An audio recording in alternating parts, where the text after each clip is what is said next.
Listeners, welcome to You Got Sophia's Game of Thrones podcast. My name is Sophia Porter, and this week we are talking about the High Sparrow, aka the third episode of Season 5 of Game of Thrones. And I've changed it up a bit. My guest this week is one who I owe it all to. She's the one and the only Blair Knight Graves. Hi, Blair, and welcome to the podcast. Hi, Sophia. Thank you so much for having me. You're so welcome. It's so nice because we're actually sitting right next to each other. So yeah, I traditionally when I do podcasts, I'm not in the same room as people. So this is a new experience. Sophia and I are roommates. Yes. We work for the same website, and we are roommates, and now we are podcasting live together, and it's not awkward at all. Not at all. No. I mean, it's like we're having a conversation about Game of Thrones. Yeah. It's not like you have 6 pages full of paragraph upon paragraph upon paragraph of what you'd like to discuss. Don't give away my secrets, Blair. Jeez. I have bullet points when I make podcasts, and you have paragraphs upon paragraphs upon paragraphs, and it's making me feel a little inferior. Game of Thrones is important to me, and I want to get down all of my thoughts, you know? So, as I warned you prior to the recording, I can, look at you. It's so weird. I know, it's very strange. For all of you listening to us, this is a very odd experience for Sophia and I, so forgive us if there's long pauses. It's just us looking at each other strangely, like, what do we do while we sit awkwardly? Yeah. So, as I warned you prior to the recording, you've got to answer some questions so the listeners can get to know you in terms of Game of Thrones. Obviously, you are a podcast host for many other podcasts, which you can shamelessly plug. Yes. I am the host of The Strain podcast, which will be coming back in July, where we cover The Strain, which is Guillermo del Toro's show on FX. The host of the 12 Monkeys podcast, which is Terry Matalas's show, which is on Sci-Fi, which is a reimagining of the science fiction film circa 1995. And I'm the host of Monroe's Comfy Sweater, a Grimm podcast, which is, a show about Grimm. Oh, I'm coming closer to you. Okay, sorry. And which is a podcast about the show Grimm, which was temporarily on hiatus while we did the 12 Monkeys podcast, but we'll be coming back for the Grimm podcast for the Grimm finale. So you're a well-seasoned podcast host. Yes, I enjoy the speaking to people who cannot speak back to me. Yes, whereas I am not. I'm very new to this, but it'll be a fun time. So are you ready to answer some questions? I'm ready to answer some questions. Okay, so first off, and I think this is the most important question of Game of Thrones because it's literally the title. Who do you believe should sit on the Iron Throne? Brienne of Tarth.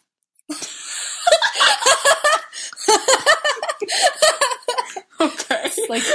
Not even a question. No.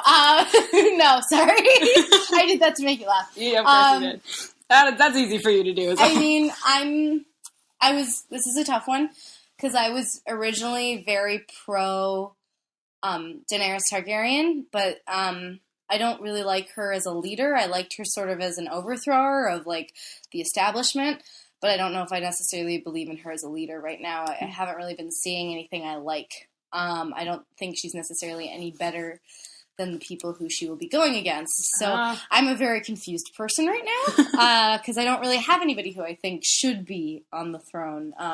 But up until this, are we currently on season 4 or 5? 5. Up until season 5, I thought it should be Daenerys. But right now, I have no idea. Really? Sorry, I know that's a terrible way to answer the question. It's interesting is what it is because the TV show is called The Game of Thrones, and Cersei says you play the Game of Thrones, you win or you die. Right. So, but you got no one. Well, No. I mean, yeah, there are characters that I like. Mm-hmm. There are houses that I like, many houses that I like, many characters within houses that I like and dislike. But if there was one character I was rooting to be on the throne, it was Daenerys. And now, as I said, the closest I have is Brienne of Tarth because she's my favorite character, and I have nobody to root for right now. Wow. So it's going to be Brienne. So essentially, you're saying Dany has to do something that proves herself to you, yes, to be a conqueror and to be a good leader. Yeah, and I think every leader has to have missteps and do things wrong, but probably the last 7 episodes that she's been on, she's just sort of gotten worse and worse and worse at being a leader and keeping her house in order. Her house is not in order. She can't get everybody to agree with one another. She has too many advisors coming from too many different places, and she's making a lot of missteps that, first she's the Missa and now she's the Like, it's like, I totally agreed with the people. Like, oh my god, the mother. And then it's like, oh no, you're terrible. Like, so Interesting. It's an interesting thought. she's gotta win me back. I mean, here I am backing Stannis wholeheartedly, even though I'm scared of him. I know. I hate Stannis as a character, so I'll never root for him. I love even Stannis. though I understand that he is the rightful heir to the throne. He is the rightful heir, and no one can argue that. I recognize that. That doesn't mean I have to like him. Okay. All right. Good answer, actually. I think it speaks a lot. I think a lot of fans probably are in the same boat as you because, Robb Stark was killed. All of these characters have been killed that were the ones that people really liked, and Dany has really fallen from grace. So I think you're in the same boat as a lot of people. I'd be interested to hear who else is because, there are a few like me who stand us to the end just because of Davos. Stannis the Menace. Stannis sure the I'm Menace. not the first person to say that. Okay, so moving on to the second question. If you lived in Westeros or Essos, realistically, an emphasis on realistically, which house would you be in? And I know you've got your favorites, Right. but give it a thought. Like, yes, I would love to be House Stark. It would be awesome if I had that honor, but really I know I'm a Tully. Mm-hmm. Just not because of the hair color or anything. So there are two that come to mind, one of which I feel very well educated on, and one I feel like just based on what I've seen. Mm-hmm. The one that is based on what I've seen, which is limited, is Dorne. The people from Martell. Dorne. Martell. Sorry. I haven't read the books. This is going to be the serious contrast of this episode between Sophia and I, is that she's read the books and I am just a watcher of television. Thank you for adding that in. I'm totally You're welcome. So Martell, simply because, like, I'm a hedonist and I think all people should be free and that we shouldn't have slaves. As far as I can tell. I don't know exactly how You've certainly got a Martell, air about you. I could see you and Oberyn just hanging out, being related. Yeah. That'd be awesome, being related to Oberyn. And I feel like I'm a person of honor, but, especially when it comes to my kin. Mm-hmm. Oh, yes, definitely. So, and, like, the people who are within my circle. I empathize a lot with Oberyn. I'm the type of person who would fight somebody who I've never really met because they dishonored somebody I loved. So, I would take that on. So that's sort of like one thing. And then the other thing is the more controversial thing where I think I'd probably be a Lannister because I also don't forget when people have slighted me. And that is true. I do not forget when, we're not going to bring up roommate drama right now. That's a whole different podcast, yes. But I do not forget when people have slighted me, and I always pay my debts. And I consider myself a very serious person, and I consider myself a very tactful person. And if there's anything that the Lannisters are, it is that they're incredibly tactful. Absolutely. I mean, I would argue there are good Lannisters, too. Yeah, I mean, you've got Tyrion, you've got Kevin, who is great. You don't know who Kevin is. No, that's fine. He was in the last episode. He's the one that up and leaves a small council meeting. Oh, nothing? When certain, it's good. It's good. He's the brother of Tywin. He's the uncle, and he essentially... gotcha. The drunk guy. Nope. That's a Tyrell. Yeah, that could also be potentially. No, I'm kidding. No, he's the one that's like sitting right next to Cersei and says, "If the king wants me to be the master of war." Gotcha. Yeah, Yep, that guy. Then he can tell me himself. Yes. Exactly. I could see that too. So those are actually really good options. Good for you. And I think as we explore Dorne more, you'll sort of get to see more of what House Martell. They rhyme. It's a bit hard. House Martell is like, I love House Martell, but I'm mostly because I love Oberyn.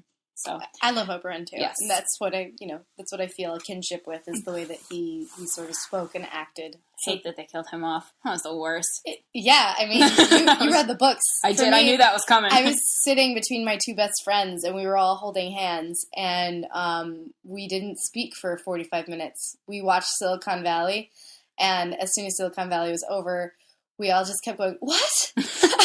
What? Yeah, that's what happens when you make speeches, man. You die. Like, you never take time to pause for a speech. Exactly. You kill the guy and then you make a speech. Exactly. Yeah, no, it was heartbreaking. I knew it was coming. I watched it with a friend, too, and she was like, well, he's not going to die. He's new. Right. And I was like, yeah. Yeah, you're right. Yeah. No problem. Okay, so now it's time to dive right on into the High Sparrow as an episode. So, Blair, overall, what did you think about it? Did you like it? Because I thought it was totally stronger than both its predecessors. I said both. Obviously, I'm from Michigan. That's not just because Davos had like an amazing scene that made me cry. We'll get to that later, obviously. Yeah, no, I agree with you. I think it was stronger than its predecessors. It was certainly the best episode of the season thus far, which, it's only the third episode, so it's still got a long ways to go. But they've been getting incrementally better. They have. Yeah. And the one thing that I enjoy in Game of Thrones that not necessarily every viewer does. A lot of viewers are like, dragons and war and wolf heads being stuck on decapitated bodies. Like, that's really, awful. No one enjoyed that. But they're into the violence and they're into the action and all that stuff. Like, I enjoy the fact that it's called the Game of Thrones or Game of Thrones, and it's a game. It's a game of chess, as you were mentioning what Cersei says before. Like, it's a game of chess and it's a political drama. Yeah. And this, if nothing else, was an amazing episode of politics and how to be tactful. And as Absolutely. I said before, like, feeling like a Lannister is like, as a person who's always trying to be tactful in the way that I act and speak with others and, in my own career, that this was a very invigorating episode for me because I enjoyed the tact of every character, the way that everybody spoke to one another. They could slight each other while also, having pleasantries and giving guidance and, claiming the position that they are owed and all those things. Absolutely. I totally agree with you. There are so many twists and turns in this episode. I had to watch it 3 times, twice with subtitles on and once not. I had to watch it sometimes. We have a funny story later on about Blair and not understanding the accents of the actors. Sometimes it's a little thick. And you wonder where Lorene is. That's all. Yeah, it's true. No, okay.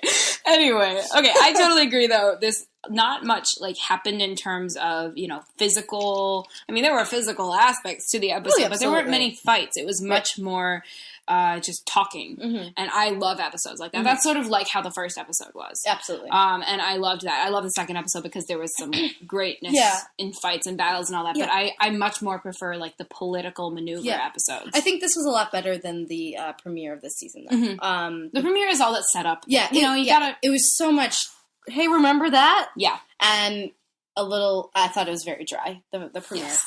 But, it had to be, because it's set up for where we are now, and where we are now is very exciting. It is. Okay, so we'll just go character by character, because that's easier. I'll probably ask you who they all are. Hopefully you know Arya, because we're starting with her. I do know Arya. Okay, so we'll start with... She's the Stark, correct? She's that Stark girl. She's the one with the needle? Yes, she is, which is a huge part of this episode. Exactly. So we'll start off with Arya and go from there. As far as we know, she's been sweeping the floors of the House of Black and White for days without going anywhere. Mm-hmm. When she confronts Jack and Hagar about, wanting to do more. The Valar Margolis guy? Yes, the one with the red hair, the rogue hair, right? Rogue from X-Men. He's got a slick of white in his hair. Yeah, like Rogue. He tells her that she's not ready. She's not ready for the self-abnegation that comes with being a faceless man. Mm-hmm. And later on in the episode, after she's rudely interrupted by the girl us book readers know as the waif, who smacks her with the cane rudely. Quite rudely. Resulting in a very expletive word from Arya. Yes. Jaqen shows up again and tells her that all the things Arya carries with her, her clothes, the stolen coins, needle, the coin that she had that he gives back to her, all of those are remnants of Arya Stark. And in order to become part of the House of Black and White, she must let go of any and all things that are reminiscent of her past life. Mm-hmm. So then moving on later in the episode in a very heartbreaking scene, I think for pretty much all book readers and watchers of the show. It's heartbreaking no matter what experience you had. We watch as Arya dumps all of her belongings into the sea. Well, okay, all except Needle, right? And thank God. Right.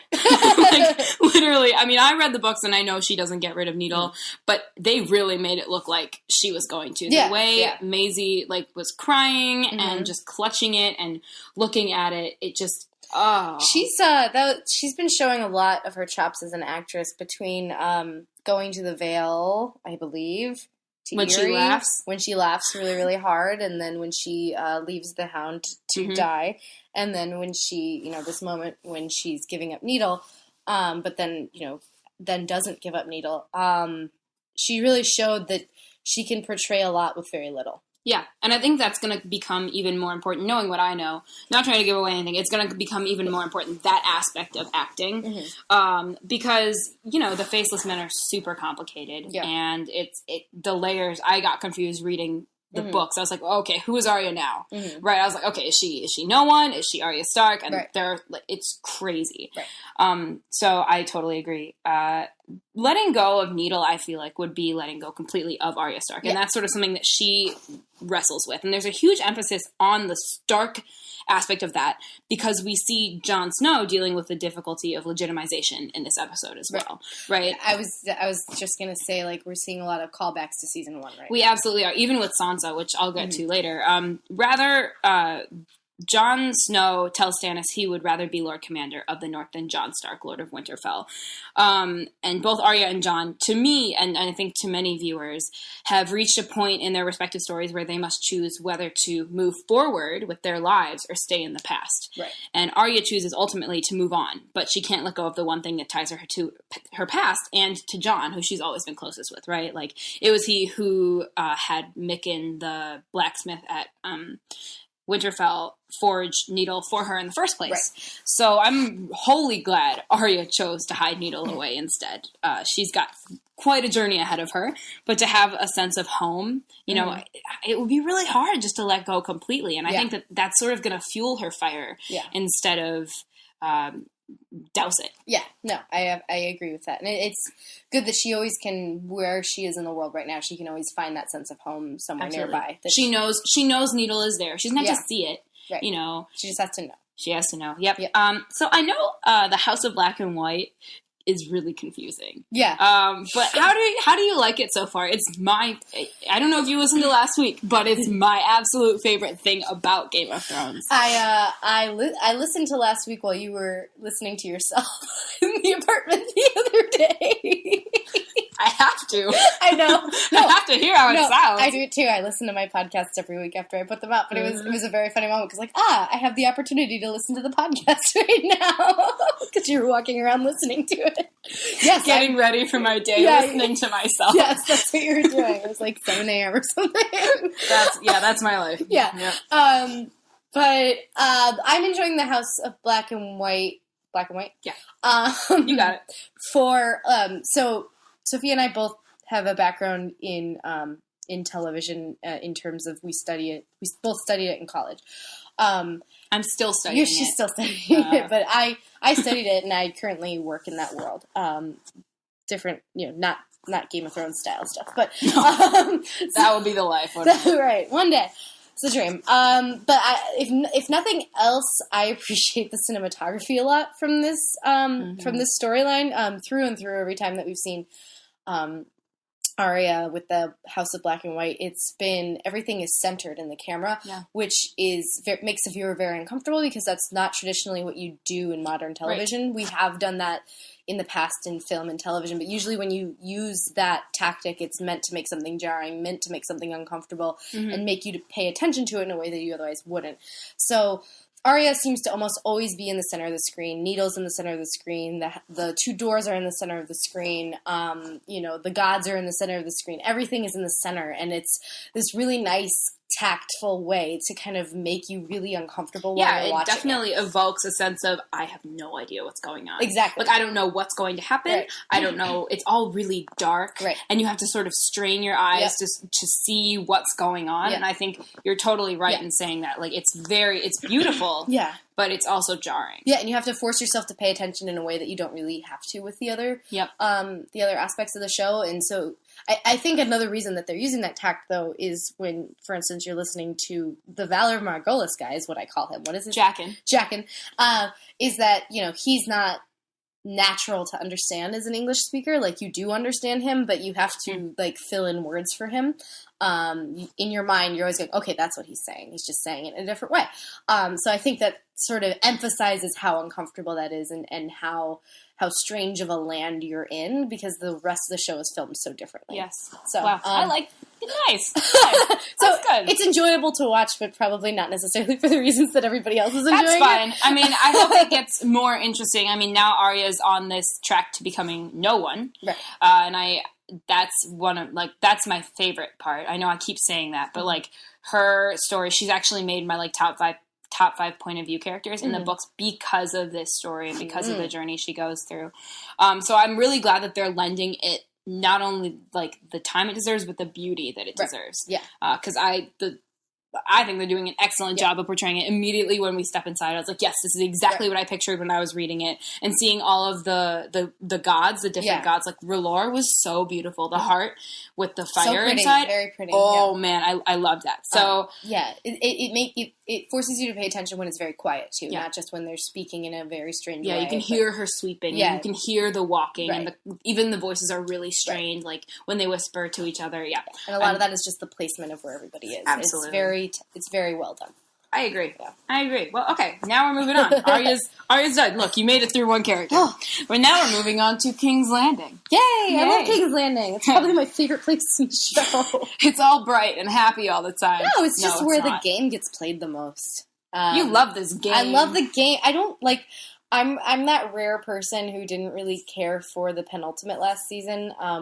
That now his watch has ended, or whatever it's called. Watchers on the Wall, aka my favorite episode of Game of Thrones. And I rewatched it recently with you, and I was able to appreciate it more. Because I was like, look at this, and look at this, and look at that. And I was able to appreciate it a lot, but like I just don't care about any characters more than I care about the King's Landing characters because of how important it is that every line of dialogue, like, there's so much rests on every word. So much. There's so much stake. You really have to pay attention. Yeah. So King's Landing is so interesting to me just because it's so like every little misstep could lead to a beheading, and that's so different. And of course, now we actually had that in this episode with the wall, but up until now, like that's the only place we've had that is in King's Landing. Is like that.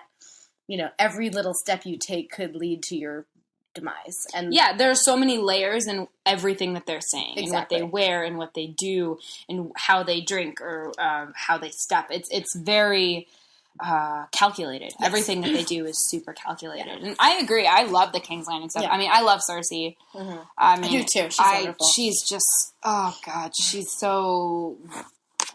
You love to hate her. Yeah. And I love that. And you get her. And you want, exactly. It's not a hate. It's not, I don't like the word hate necessarily, unless we're talking about, don't agree with her choices. Walder Frey. Right, but, exactly. you don't agree with her choices, but I understand her. You understand her as a character. I see where she's coming from. So she, in this episode, attends yet another royal wedding. Only no one dies. Nobody dies. No one dies, except for maybe Tommen experiences something close to heaven. Because I know that I was working on that one earlier. Because he and Marjorie complete the wedding ritual that comes with getting married. Consummate their marriage. They consummate the marriage. And I've seen quite a bit, especially when I was watching the episode last night. I saw some, or on Sunday, not last night. I saw some angry tweets about Tommen and Marjorie's age difference. Mm-hmm. And of course I've got thoughts on it, but what about you, Blair? So I was watching this with one of my friends, and I said that although this is a very uncomfortable scene, there's something very sweet about what's happening. And I was a male friend, and I am a very outspoken feminist. I have no problem putting that on a podcast. Same. Just in case you know your host.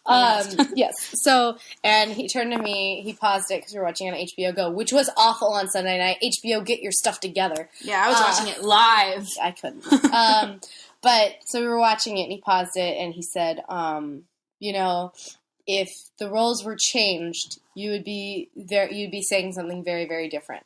If that were Sansa in season 2 with Jaime, or Littlefinger, you would be appalled, and you would be outraged, and you would you'd be tweeting at HBO to get their act together and not portray essentially statutory. I mean, that's our society though, and that was one of the things that was my argument back was like, he's 17 years old, or I don't know. Wait, I don't even know how old Tommen is supposed to be, because in the books he's like 12. Right. So in real life, the actor is 17, which makes it a little bit better. Yes. But it was an interesting place for me to be in. Because I did agree that it was wholly uncomfortable. Absolutely, and creepy. Totally uncomfortable. But there was something about the way that Marjorie and Tommen, like, they have weird chemistry. There was something very, very sweet about it. And I don't know how to describe it other than, like, I know Marjorie plays the game almost as well, if not better than Cersei, but like she's very much like a guide for him in a way that doesn't feel nefarious right now. It probably will become that way, but it feels... Once she gets her claws more into him and she can just sort of twist his head and tell him what to do and he'll just do it, it'll be dangerous. But at this point, I think you're right. I think that part of her does care about him because he is young, right? And she is the queen and he is the king. He has final say in everything that goes on now. So I think she does care for him a little bit.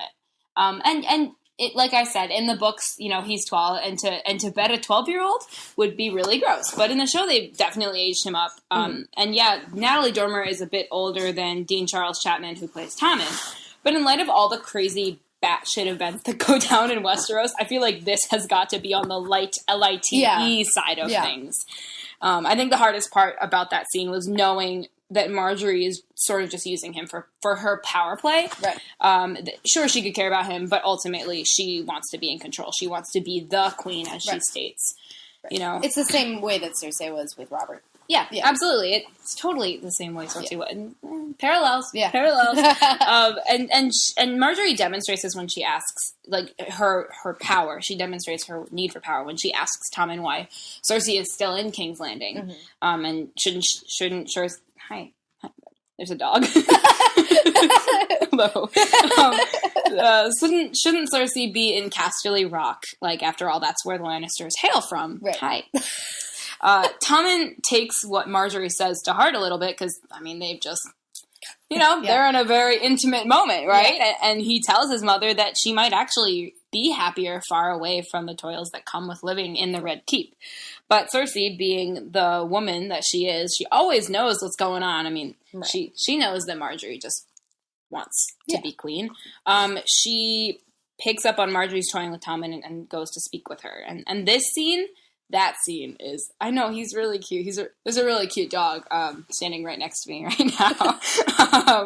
And I have to say that the scene between Marjorie and Cersei was so well done. Yeah, no, it was.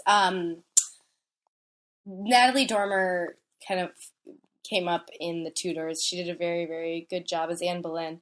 And, she's sort of, in a way, reprising and doing a much better job with that role as Marjorie Tyrell. Or I guess Marjorie Lannister now. But she, whatever it is that she learned from that role in the Tudors, she has applied here and just, multiplied it exponentially. It was a wonderful scene, and Lena Headey.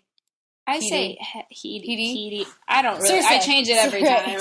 But Natalie Dormer and Lena Headey have really good chemistry, and Natalie Dormer delivered those lines quite well. Of like, so I'm so sorry, we don't have wine for you at this time, and do I call you the Dowager Queen? And like all these little things that are meant to irk Cersei, like little. Just pull at her, pull her hair, right? Just a little bit. So it was a wonderful scene. That's one of the things I like about King's Landing is I feel like some of the best actors that are cast in the show reside in King's Landing. I absolutely agree. Each of them has layers to the characters. Like we've got Cersei, who is the queen, the woman who is, completely in charge on one side, and then Marjorie, who is her usurper. Right. Essentially what Robert was to Aerys. The woman who will most likely be the cause of Cersei's undoing on the other. And they're going head to head, but they're doing it in a way that isn't outright. Yeah. And Cersei doesn't even say anything rude. She's just like, hey, if you need anything, let me know. Obviously, she's trying to, talk Marjorie down from whatever Marjorie's got planned. Right. But there's definitely, it's a sort of camaraderie that's, very different. Yeah. They're not playing with swords. Yeah. They're not stabbing each other. No. They're using words. Yeah. And I agree. That's one of the things I love about King's Landing. Yeah. Is that's the interesting part is that they play with words, they fight with words in King's Landing until somebody gets decapitated. Yes. Until Ned Stark. Yes. Happens. Yeah, no, absolutely. So later, we're going to stay in King's Landing because then we just move out. Sure. So we're also introduced to the High Sparrow in this episode. That's the title That's the title of the episode. The titular character. The titular character. So I'm glad he was in it. Yeah. He is played by the Jonathan Pryce, who I know, and you probably know, as Elizabeth Swann's father in Pirates of the Caribbean. Such a good movie. Such a good series. We love those series. Well, the fourth doesn't exist. We don't talk about the fourth. The trio, you know? The trio of the Pirates of the Caribbean. Those are great movies. Those are great movies. The trilogy. The trilogy. That's the word I was looking for. The one-shoe trilogy. And he's in all three movies, which is nice. So we're introduced to the High Sparrow by way of the High Septon, who is going through a very strange sex ritual involving physical forms of the Divine Seven. This is a really strange scene, right? Like, what did you think? It made me really uncomfortable. Like, not uncomfortable in a way that I was like, oh god. It was just like, wow, those are divine. Like, those are the divine. Yeah. Those are the gods, the seven. That he literally is the top pray. Like, he's the one that prays to them the most, right? He is the one that they speak through, right? And here he is participating in sexual exploitation of them, or sexual representation of them. Yeah. It's an interesting scene. It's not something I haven't seen before.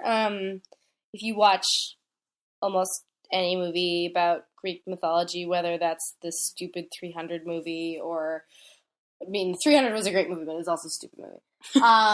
Especially the way they portrayed oracles. I think particularly what I'm thinking about in this moment is the oracles, because that's not how you treated oracles in ancient Greek culture. I shouldn't go into that. But I'm trying to remember. It's been so long since I've seen 300. It's sort of like a bacchanal a little bit. Yeah, but the oracles were virgins, and they were kept virgins, and nobody would ever touch them because they were the people who spoke for the gods. And that's not what they do in 300. Right, if you laid hands upon one of them, then you would... Your hands were cut off. Worse. Yes. You'd have so many terrible things happen to you.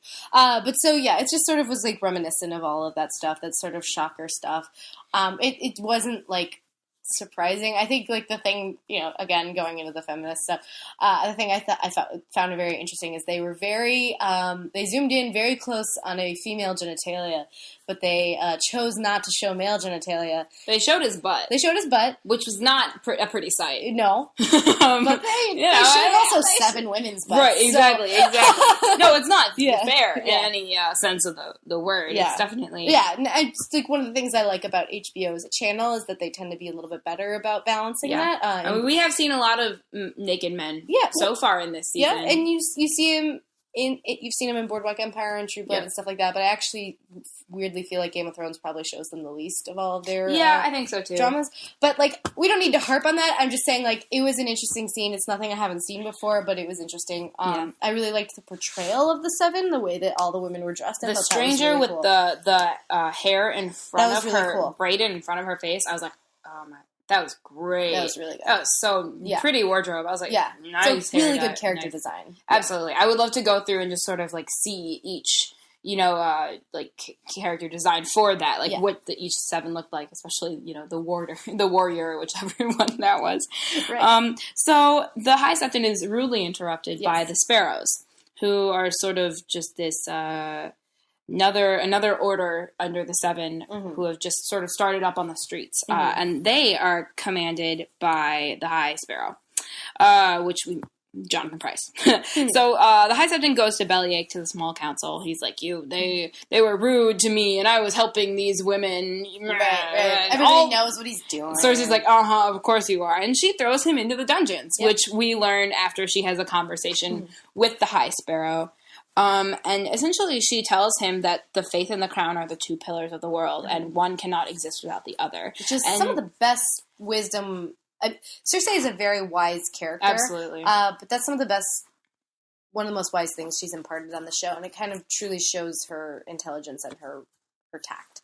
Absolutely. And I think that it's a little bit different from the books. In the books, the High Septon dies, and the Sparrows literally go into the council with like axes and are like, "This is the man we want as the next, High Septon," and then it's the High Sparrow, and then we meet him later on, and he's sort of introduced in a negative way. Right. But I think he was introduced in a very positive way. Plus, you've got the dead Elizabeth Swann as the guy, so it's like you already like him. Look at that face. Look at him. He's not dead anymore. He's got such an innocent, sweet face. He does. And I don't know. I know what happens in the books, but right now I'm not really sure where it's going to go, where Cersei's sort of unity with the Faith is going to go, and I'm really interested to see it because if she can get sort of a hold on the Faith, that can be her angle that she works, right? Yeah. In the game, as you like to call it.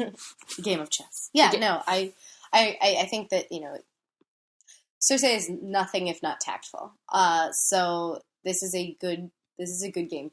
This is a good play for her to have. Sports metaphor. Nice. Look at us. Yeah. Nailing so sportsy. That seasonally appropriate sports game. Yes. So she's, this is a good play for her to have, and it's a way that she can be in control of something within King's Landing that is not the crown. Yeah. And I liked it. I enjoyed that from her. Good.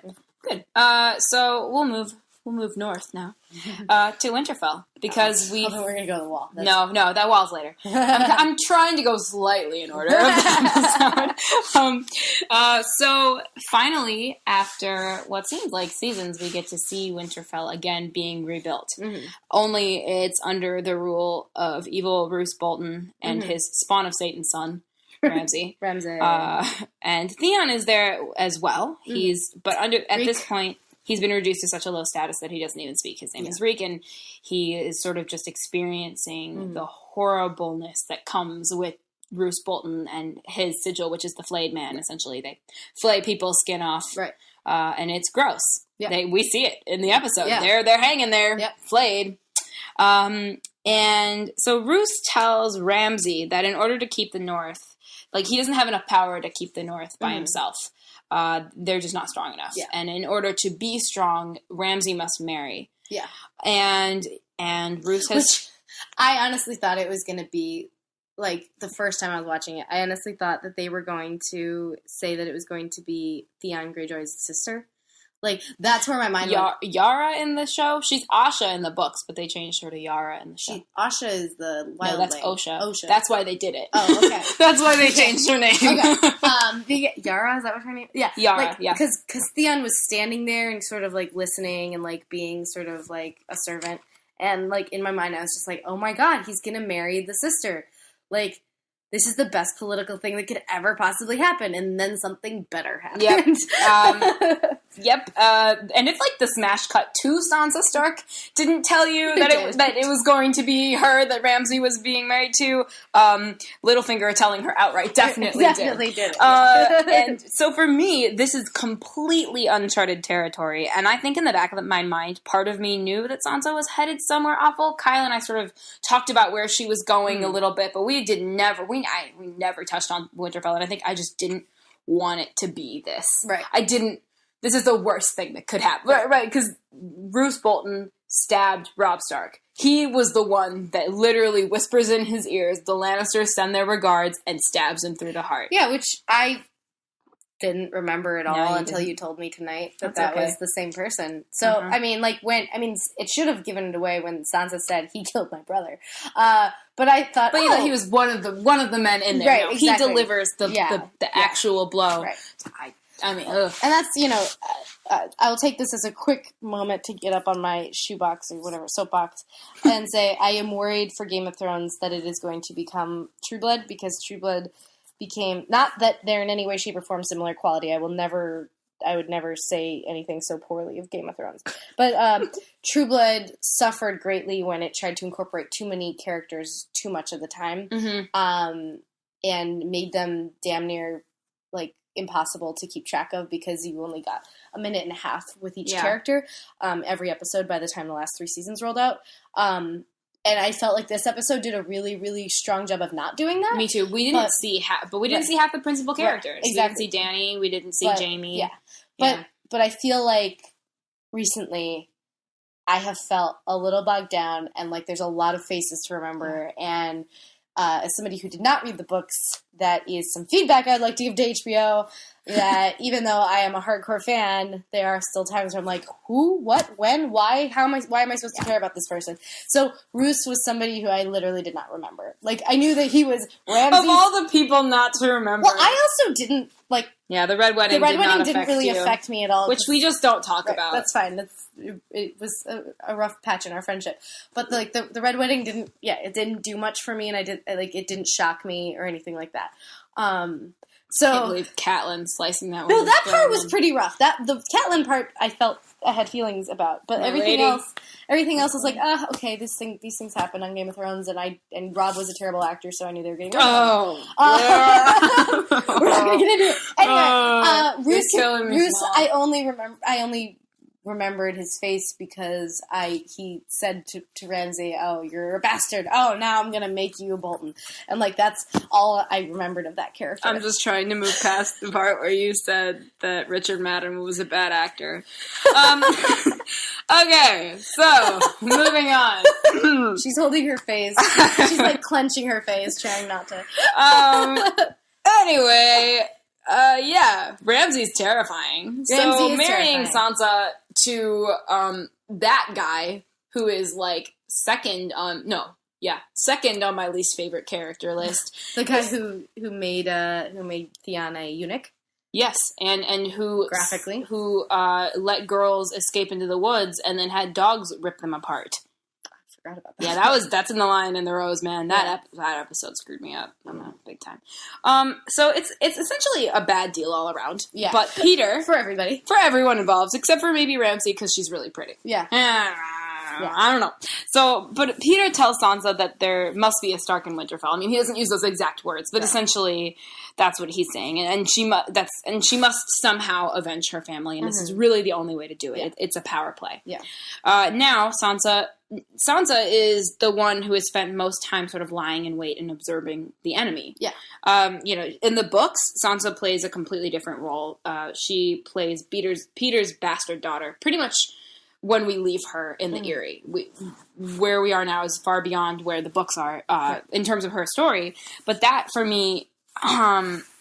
In the show, she takes on the role of Sansa Stark. Right. But Sansa Stark, not of the Eyrie or of Peter Baelish, Sansa Stark of Winterfell. And for me, that's what's most comforting. A Stark in Winterfell yet again. Yeah. Right? Like, who would have thought that would ever happen? Blair, I know you don't read the books, as we've been saying. So how does, like, that whole situation make you feel? Like, the North remembers, right, as the woman tells her. Right. But having a Stark in Winterfell, I know you're not that big of a Stark fan. I know. People kind of hate me for this, but, like, in my mind... Hate is a strong word, and you're my roommate, so... People... the Starks always die, so it's hard to root for them, and that's, like, sort of where I'm at. They also just, like... They're people of honor, and they don't play the game that well. So, like, that's sort of... Like, again, this might be why I'm House Lannister, because I don't think that the Starks play the game that well, and when they mess up their tact, I mean, the whole Rob thing, sorry, but, like, the whole Rob thing, like, him marrying a woman when he was supposed to be marrying, somebody who he was betrothed to, one of Walter Frey's daughters, and choosing not to, that was him showing that he's terrible at playing the game, and that's why he died. So, like, if you're bad at playing the game, you die. I hate that you have good points. I do have good points, I know. But so, coming back to Sansa may have taken a really long time to get there, but she had this really nice moment with Peter Baelish in this episode where he said, you what did he say to her exactly? Like, you have to avenge your family, but you have to do it by, playing the game. Playing the game, essentially. And because she's been with the Lannisters for so long, she knows how to do it. And because you see that when she saw that last episode. Yes. Or the last season when she, last episode and last season when they asked her what happened to her aunt after Peter had thrown her through the moon door. Is that what it's called? Yes. And she said that that her aunt threw herself down, and that she was so genuine with that telling of that story that they couldn't have questioned her. Sansa's figured it out, and the way I know you and I just watched this episode again together. The way that Sansa looks at Roose, the man who stabbed her brother in the heart. She holds it in, and then she greets him the way a lady greets. It's like a switch is flipped. Yep. And she's just like, Lord Bolton. So I like this because it's the first time I've seen a Stark learn to play, and because Arya's literally just. She's done. She's just like, I'm giving up on all y'all. Tap out. Like, I'm done. I'm good. And John, he's doing his own thing. He's learning. He's going away from being a Stark. And in this episode, he denied the fact that he is a Stark. So, we've got Sansa. And Bran is, next season. We'll deal with them next season. Yeah, one day, maybe. So Sansa's the first person who's been able to prove that she can play in this episode. So I'm excited for it. And I do want to say, like, the whole Ramsay thing, I think that Roose tried to make his point to his son when they were eating dinner, saying, like, you know, skinning people alive is not the way to play the game. It's marriage. And I think that if Ramsay listens to his father and what his father's trying to tell him, he probably won't. But if he does, he will treat that girl very nicely. I don't know if I believe it. I don't think Ramsay's got a good bone in his body. No, but more than anything, he's always wanted to be a Bolton. That's one thing that I have definitely always gotten from his character. He's wanted to be accepted by his father and to be the rightful heir, and he's never going to be considered the rightful heir if he kills, you know, he kills his wife, who is from one of the more powerful houses in the kingdom. And the North remembers. He would be remiss to harm his wife. Yeah, but there's a lot of reasons he's really shouldn't. Evil. He's also evil. I just don't think. I think that Peter Baelish knows exactly who he's marrying Sansa to. Mm-hmm. Even though when they have that conversation and Ramsay's like, "I would never hurt her," mm-hmm. Peter's like, "You're lying." Right. Peter of anyone knows how to read a person. Yeah. And he's training Sansa how to do it. Yeah. She's sort of like become his protege. Yeah. And so I think Ramsay, I really want Ramsay to die. Like, I'm really rooting, but I want Theon to kill him. Yeah. I want Sansa to kill him. I want Sansa to do it in front of Roose. Like, I want Theon to do it. Theon of all, like, I feel like Theon's like a goner. I feel like he's just like a set piece. I really don't.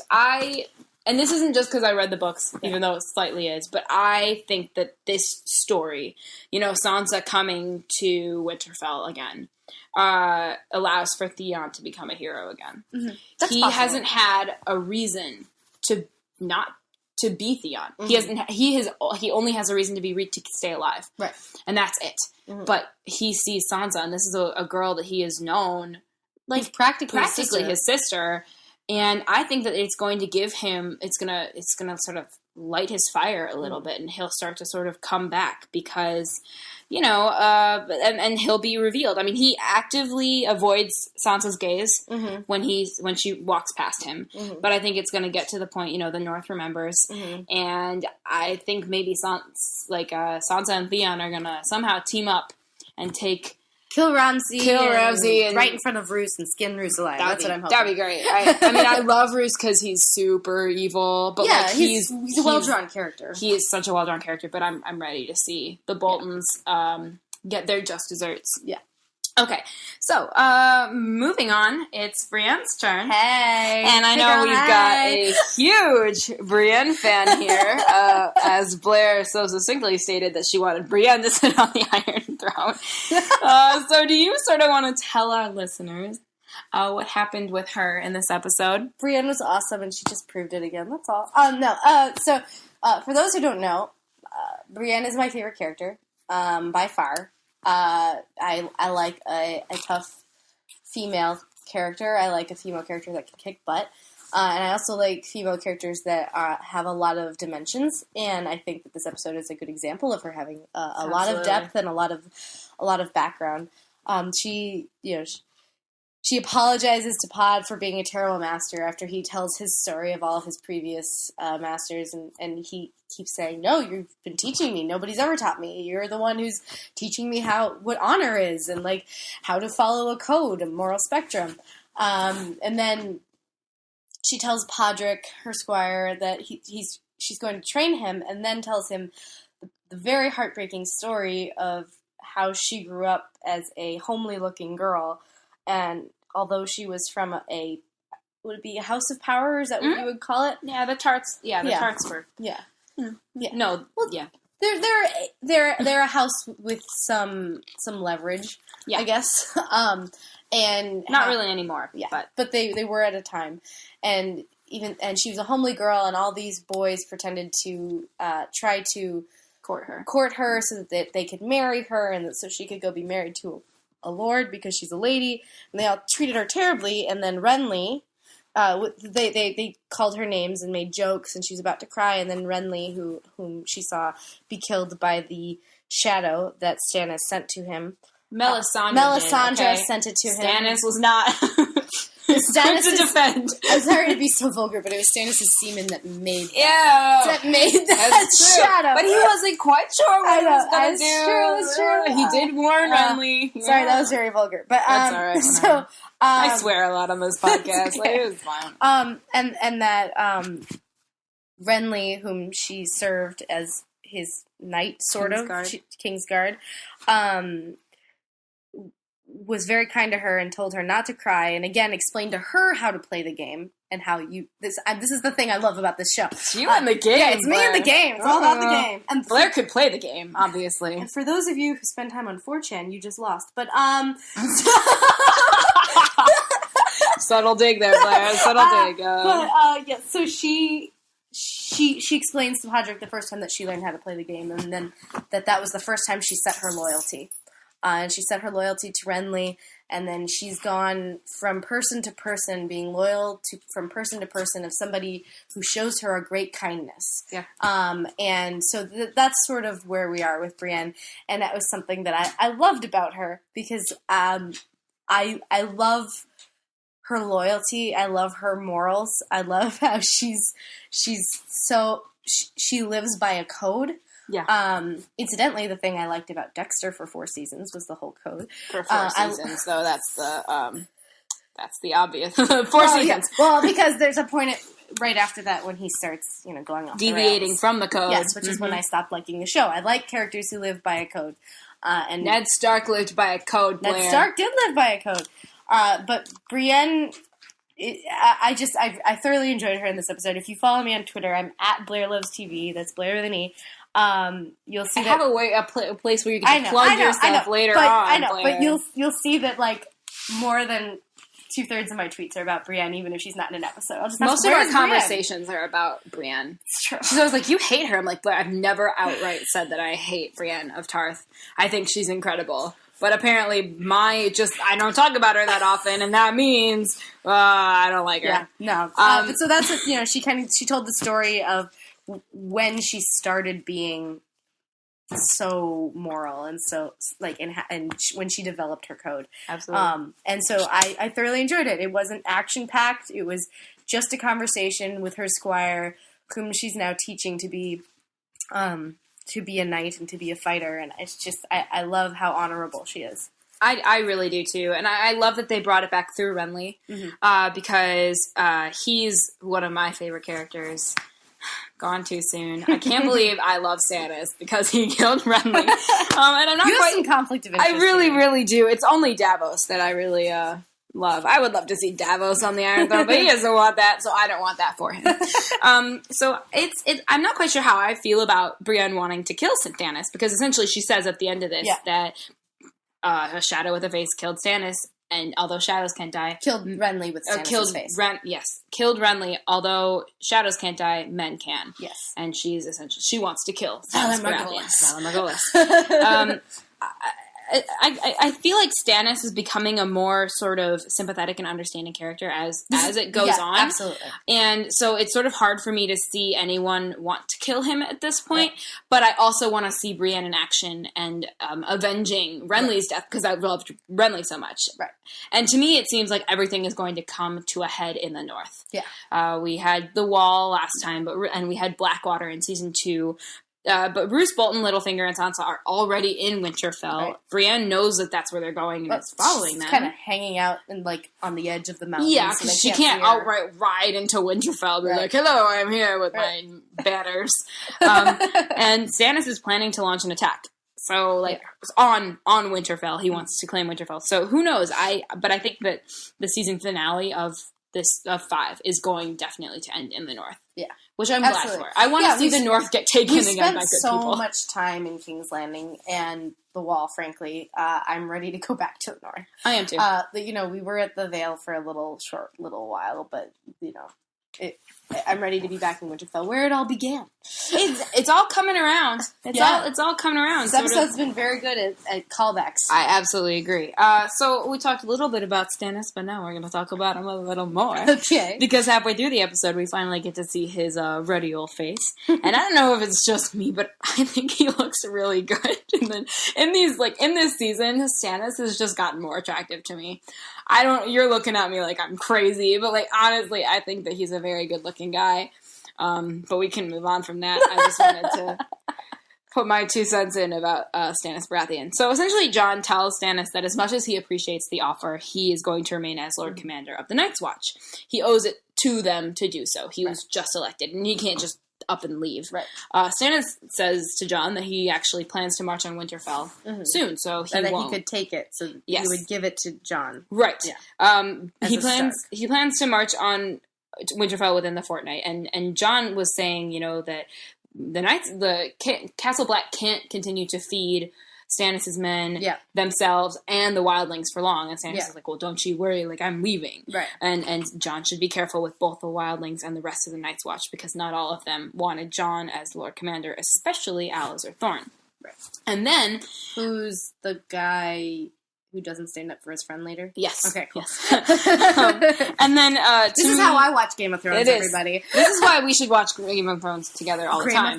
Game of Thrones? And then in the crowning moment of this episode, for me at least, Davos steps in to offer some sage advice. Yes. And I'm getting so excited just talking about it. She's like clenching her fists. She's getting clammy. She's so excited, guys. Stannis steps out of the room and Davos sits down and essentially tells Jon that he swore a vow to protect the realm when he said his Night's Watch vows. And Jon needs to be out there in the fields doing so. Yeah. Being a commander takes more than just sitting behind a desk. Right. And God, I think that's going to harken to later on in the season, because we have seen... in the trailers, Jon is fighting a battle, and I know because of my many researching abilities that it takes place in Hardhome. So Jon wherever that is, but it is outside of Castle Black. So at some point, Jon near Lorene. Near Marine, Lorene. Oh, Lorene. So yeah, I think that's. We're going to see what happens. I think that Jon is going to take that to heart. Yeah. And he already does, because he takes to the Watch to assign new roles to his men. Yeah. Well, and Davos tells him, Stannis will do whatever it takes, and that's one of the things he admires about him as a leader. Yep. And I thought that was that's the part that I took away. Well, I'm going to get to that in Davos Talk, the segment that is dedicated solely to Davos. Oh, good. The only podcast in the realm that has a part dedicated to Davos, because he's the best character in Game of Thrones, obviously. So, Blair, at this point, when Jon is giving men their roles, this is the latrine story that we've been referring to. Lorene. So, I want to take us through what happened with you there a little bit. I was watching this sequence of events wherein a gentleman with long hair is assigned latrine captain duties, and Janos is assigned to go to Greyguard. Yeah. Okay. So the first time I watched this, I watched it without subtitles on HBO Go, and if it hasn't been made aware to our audience yet, I struggle to understand all the characters at all times. It is not a show that I can watch the first time through and understand everything that happened, because there's the whole matter of I don't remember every character name because there are so many goddamn characters, and then obviously I live in Illinois. And I don't necessarily always understand a Scottish accent or, different parts of Britain. Not all of us are blessed with that ability. But. Right, exactly. Well, it's not, I can understand a German accent very well. I speak German. You speak German, yeah. But my dad's British. That's the only reason I can understand these accents. But so, it's weird because, they are specially crafted accents so that Americans can understand because, this is a show that primarily has an American audience. But I struggle a lot, and I heard him say that you're going to be the Lorraine captain, and I didn't understand why everybody was laughing and why that was so funny. And then, like, I really didn't understand the Greyguard being a ruin. I wasn't quite sure what they were saying. Like, I just knew they was being sent to Greyguard, and I was like, what's wrong with Greyguard? Greyguard sounds like a great place to be! And then he's, like, fighting over, I will not go to Greyguard. And it's like, there's just, like, some miscommunication in my brain of, like, not being able to understand this entire scene, which might actually be one of the reasons I don't like the Night's Watch all the time, because I don't know if I necessarily understand everything everybody says. Sophia is losing her shit right now. She's just laughing quietly to herself. But, like, I'm sorry. no, I feel like that could be, like, a genuine thing for me as a viewer, is that I don't always understand exactly what they're saying. Mm-hmm. Davos, I know you love Davos, but I don't always understand what he's saying. And you can just ask me and I'll tell you. I know, but I have to watch episodes multiple times. Like, my first viewing, when I can't put subtitles on because I'm normally watching HBO Live, I lose a lot of information because I can't understand everybody. And that's my own fault as a viewer. And I know that sounds really silly, but there's just information I miss. So anyway, the whole joke about Lorraine is that I was like, what's wrong with being the Lorraine captain? And, like, you know, what's wrong with Greyguard? Why is he so upset? Oh man, he's getting decapitated because he didn't want to go to Greyguard. And, like, I didn't understand that it was a ruin or, like, really far off north the wall. And, like, it's just, like, all this stuff. There's a lot of information that I missed and didn't fully understand. And I actually will say, like, I understood Kit Harington in How to Train Your Dragon 2 very well, but I do not always understand him very well as Jon Snow. He's got a very... You're losing me right now. This is taking such a turn. I know, I'm sorry. I've lost control, you guys. I've been speaking for 3 minutes straight, but, like, I don't always understand. About accents. I know, but I don't always understand Kit Harington as a character. Long story short, Blair needs, subtitles all the time. Yeah, I mean, you know, living with me, when I watch things on Netflix, I put subtitles Always on. subtitles. Friends has subtitles. I am a little bit, watch it. I'm also a little bit hard of hearing, like, as a person, I have a blown out eardrum, so that certainly is a factor. So, in case you guys wanted to know all about Blair's hearing issues. Anyway, let's keep going. Anyway, so John, that's end scene. We're done with the podcast. It's over. So John assigns, one man, latrine, captain of the latrine, essentially, and Alistair Thorne thinks he's going to get it. Poop duties. And everybody thinks that John is going to give Alistair Thorne this shitty, pun intended, job.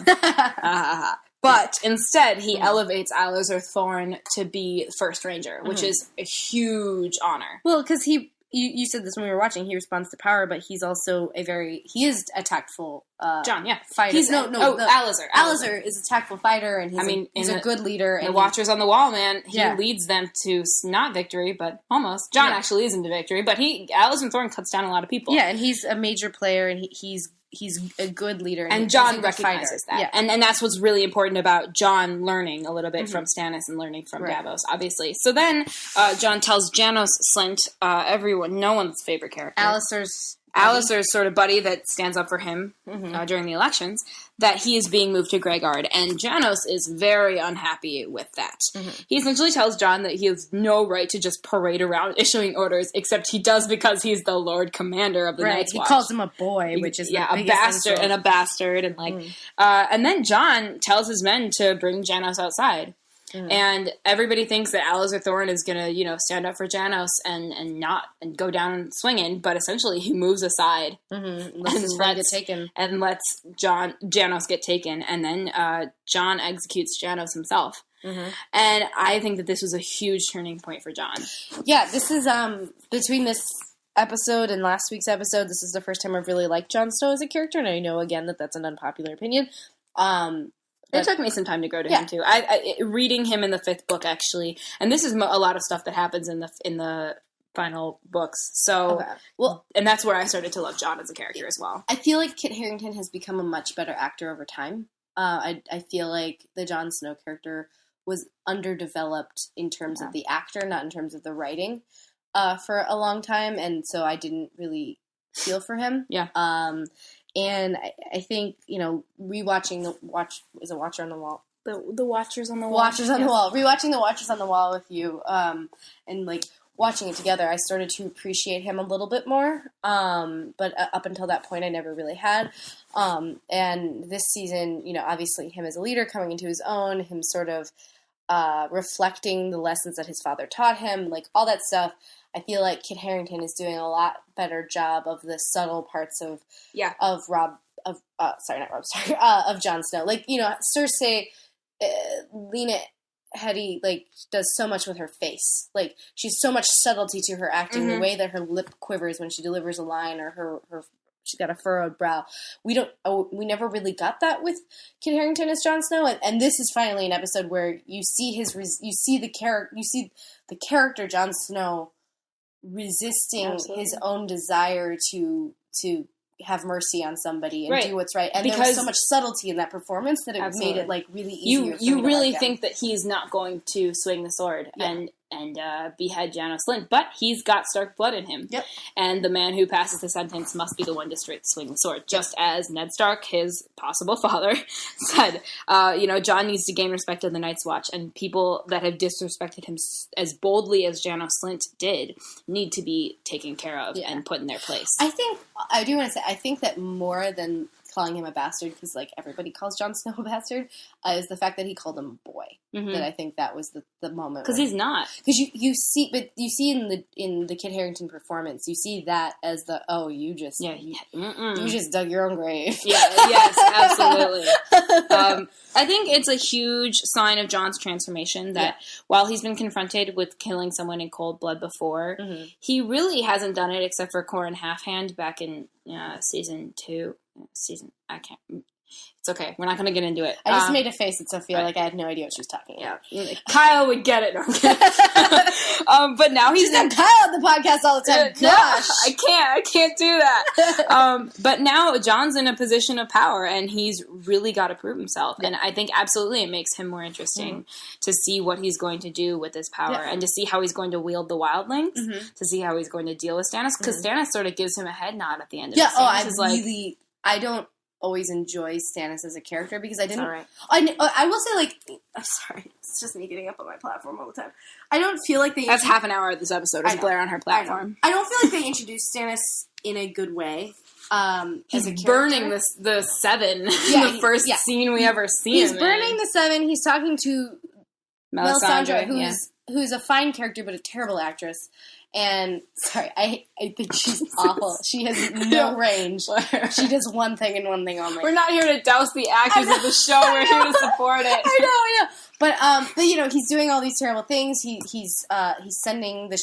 I know we disagree on this, but he's sending the Shadow to go kill Renly. Like, there's all these things that he's doing that you're like, oh my god, this guy's evil. So it's really hard for me, the way that he was introduced. Like, everybody else was a little bit more neutral, even though everybody would, like, do really terrible things. Like, Jaime tossed Bran over the tower. Jaime raped his sister. He also... Which the showrunners claim he did not. That was I agree. I wrote an article. I know you did, and I was like, that's not how it goes in the books. Yes. I was very upset. And the showrunners don't think that that's what they're portraying, but sometimes the creator doesn't realize the art that they've made. They need a woman in there. They do need a woman in there. Hey guys, we're available. So I feel like Stannis was introduced as this nefarious, evil character who has the fire god, and he's burning all of these other gods, and you're killing all these other characters that we like, and he's taking part in all these terrible, terrible moments in the show, and like suddenly I'm supposed to feel anything, like root for him in any way, shape, or form. And you are, because of Davos. Sure. And his daughter. Sure. Okay, but I still that didn't do it for me. I'm sorry, but then this is an episode again that I kind of really like Stannis. But again, it's because he's playing the freaking game. Is it because he looks good? He's well manicured in this episode, but he's playing the freaking game. Weird. And like he's trying really hard to And he's teaching Jon Snow in a moment, and he's also like trying to make an alliance in another moment. And I just feel like I got him a lot more in this episode than I've ever gotten him before. Yeah. Because it's like That's what I want. So hard to see this like murderous, terrible jerk. Like, and they're like, you should root for him. Like, no. Yeah.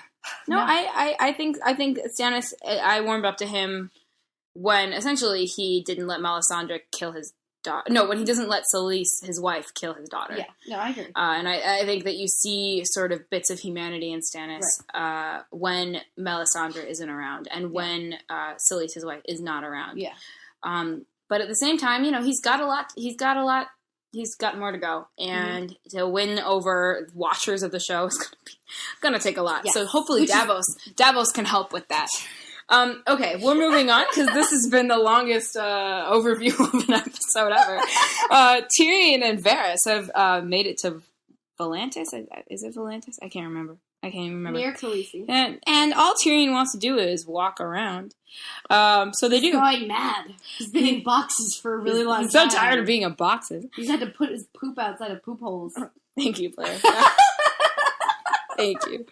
So Tyrion and Varys walk around until a red priestess notices him, and he decides that a brothel is probably a better option. And honestly, and this is a total side note, the red priestess, when the red priestess is talking, Tyrion mentions Thoros of Myr, and that just made me want to see the Brotherhood without banners again. He's the Thoros of Myr brings back that guy who died after fighting the Hound. Nope. Okay. Season 3. All right, we're good. And hopefully we'll get to see the Brotherhood without banners soon, so Blair knows who they are.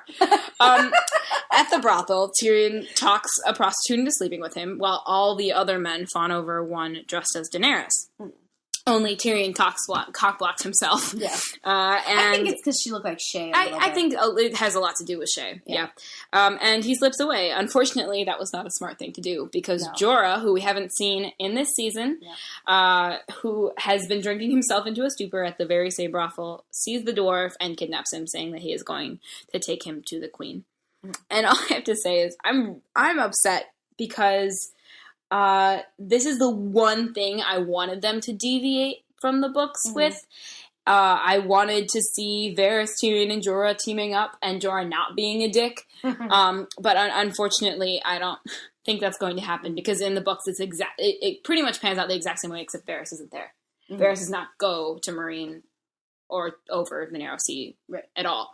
So, do you see Varys catching up with them at all, or do you think that Jorah is just gonna take Tyrion under his arm and run away to Meereen? Varys is a fan favorite character. I think they would be remiss not to continue using him throughout the season. And I think that the only way that they can't send him back to King's Landing. I think that he has to try to go to Meereen. Good.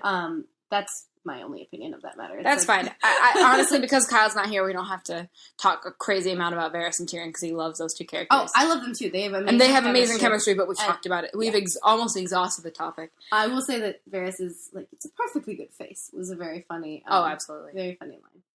You really laughed out. You laughed a lot. I laughed out loud at that. I don't laugh out loud that often. Like you and I watch comedies all the time, and I always. We rewatch Friends, Blair. We watch Parks and Recreation and stuff like that, and inside I'm cackling maniacally, but on the outside I very rarely express laughter, and that was something that I laughed very hard at. Absolutely. So good. We just overviewed the episode. Now we have to go into the segments.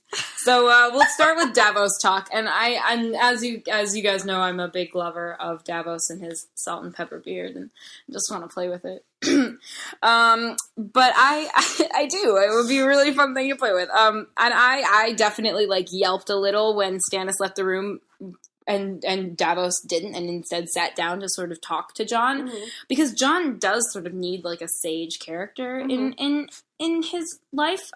He lost it.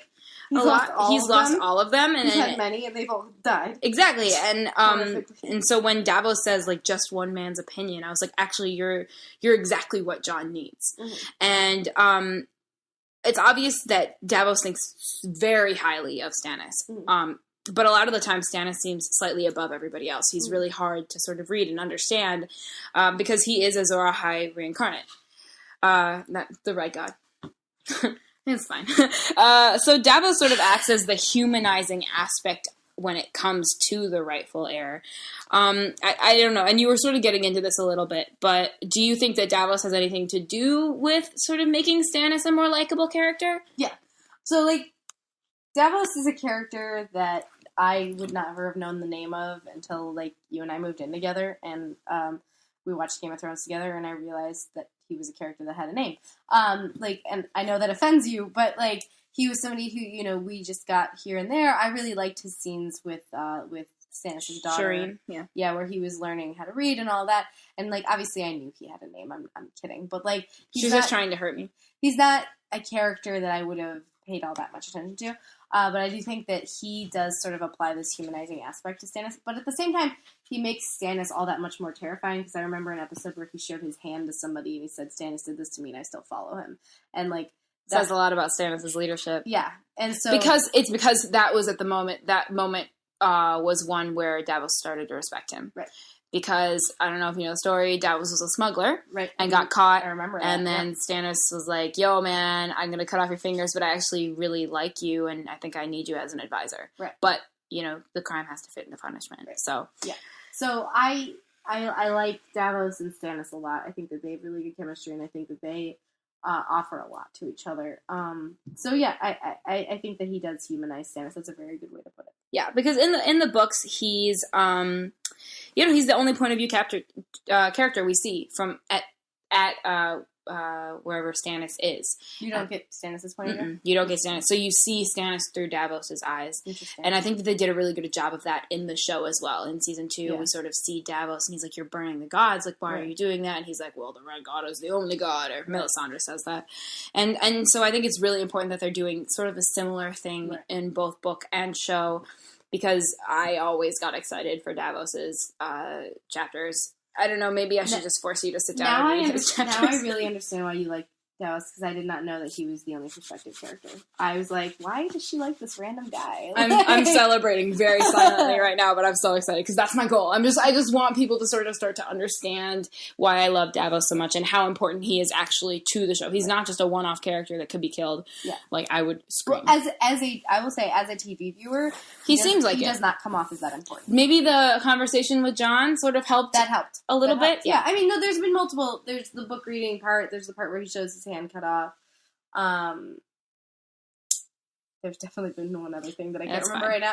But, like, there have been moments where I go, oh, yeah, I like that guy. He's at Blackwater is a big one. Blackwater, yeah. It's like there's been a lot of moments where I go, oh, yeah, I enjoyed this character. And he, he clearly has an important role in the show, but he's somebody who I would forget until the next time he showed up on screen. I wouldn't wonder where he was in an episode, if that makes sense. Yeah, but not anymore. Now I'm enjoying him more. Yeah, that's right. Well, good. Davos talk over. So now it's time for the fan theory. And this one sort of just goes hand in hand with seeing this character again. And it's a very strange theory, and I'll sort of breeze through it. It comes from Reddit. I was browsing the deep recesses of Reddit in the Game of Thrones subreddit. Comes from deep Reddit. Recesses of the internet. Not really. Reddit's not slightly really that. Better. I know. Slightly better than 4chan. Yeah. So this theory comes from Reddit user MAG312, and it's got some merit. And Blair, if you feel like jumping in, go ahead. But I'm just going to try and breeze through it. Essentially, it is that Roose Bolton is actually a vampire. And we know, and his thesis is that there has been only one Bolton patriarch. Bolton is an ancient house, and they were bitter rivals to the Starks back when the Starks were kings in the north. And this is a time when magic was commonplace, and the Starks were wargs, which is, how Bran can take over Hodor. And the question is, how did House Bolton survive the feud against an enemy with superior manpower and magic? Mm. And so you have to remember that the Boltons were known for wearing the skins of their enemies as cloaks, even having a few Stark skins back at the Dreadfort, which is where they lived. And they've been playing people since the beginning of history. And this user poses essentially, is it such a stretch that they would know some magic art pertaining to human skin? And he believes that it is the ultimate survival technique. If you're about to be captured by the Stark, okay, let me just don on my Winterfell skin suit and tell him to go away. Right. Perhaps what looked like quick thinking on Ramsay's part when he assumed Reek's identity, which he does in the books. I don't know if he does that in the show. Was actually Bolton instinct. Mm-hmm. And he then uses Ramsay as a central point. Why does Roose stomach Ramsay? Right, he's just the worst. He letting Ramsay continue to be Ramsay is sort of considered political suicide. Right. Roose's explanation is that Ramsay continues to kill all of Roose's sons, and Roose will not live long enough to see a boy to manhood, which would be devastating for the Bolton house. Which is strange, because Roose seems to be in perfect health. Why doesn't Roose think he would live for another 20 years? Right. An explanation is that Roose doesn't think he'll make it out of his current situation. But it doesn't strike this user as very in line with Roose's character, nor does it make sense that Roose would feel better about letting his bastard take his lands over a boy lord. If Roose thinks he's doomed, then Ramsay should be twice as doomed. So what if there's another reason Roose was keeping Ramsay alive? Why did Roose spare Ramsay when he first found out that he had a bastard? Because Ramsay had his eyes. And it's a thing that they talk about in the books a lot. Roose is keeping Ramsay around because Roose plans on stealing Ramsay's identity at one point. Roose plans on stealing Ramsay's face. Why? Because Roose is immortal. How he's achieved this user isn't sure. One theory is that the Bolton line began when the Knight's king and the other had a half-human child, which is a huge thing that you don't even know about. I'm very confused. But essentially, Roose Bolton's face is a pale gray mask with 2 chips of dirty ice where his eyes should be. And he just sort of seems like inhuman in the way that he acts. I mean, he switches and he's alive still when he really shouldn't be. He's So you've got me in a couple of points here, whoever you are on Reddit. And first of all, he lives in a castle called Castle Dread. Second of all, I think I've only ever seen him indoors or at night. Sorry, this is somebody who's only ever watched the TV show. He could be pulling like an Elizabeth Bathory type thing where you bathe in the blood of virgins and like restores you, and maybe instead you put someone else's skin. Put fresh skin on you, and that restores you.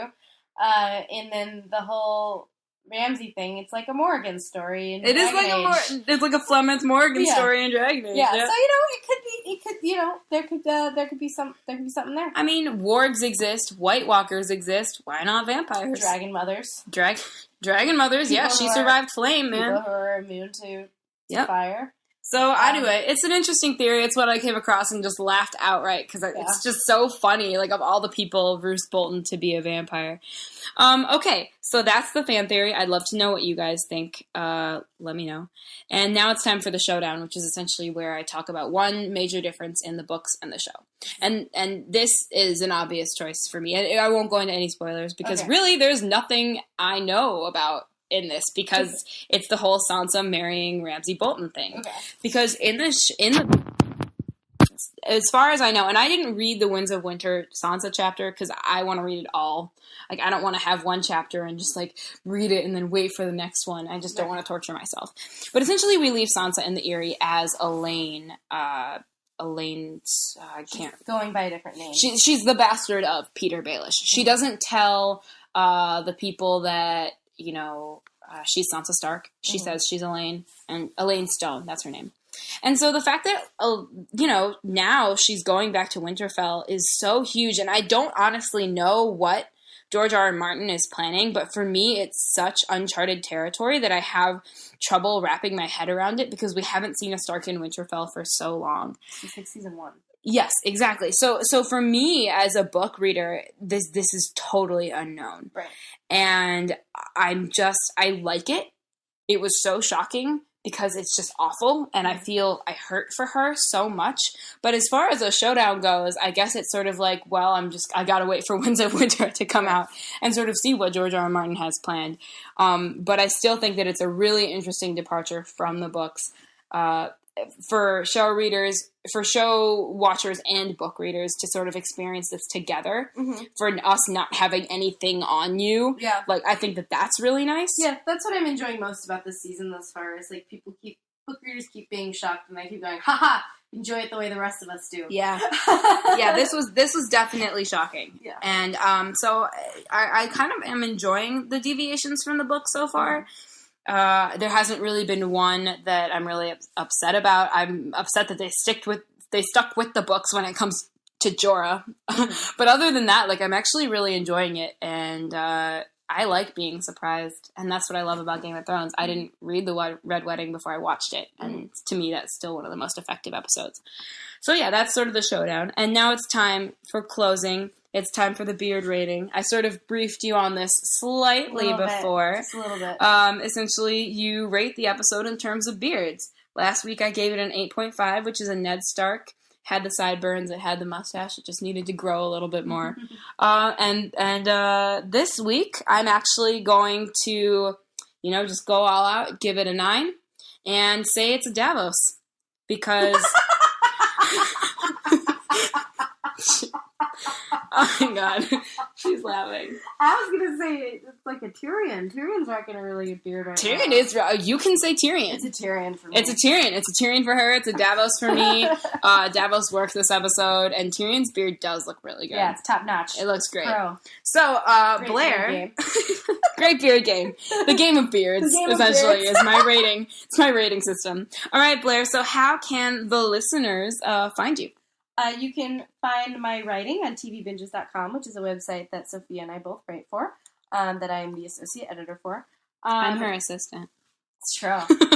You can find me on Twitter at BlairLovesTV. That's B as in boy, Laire, Loves TV.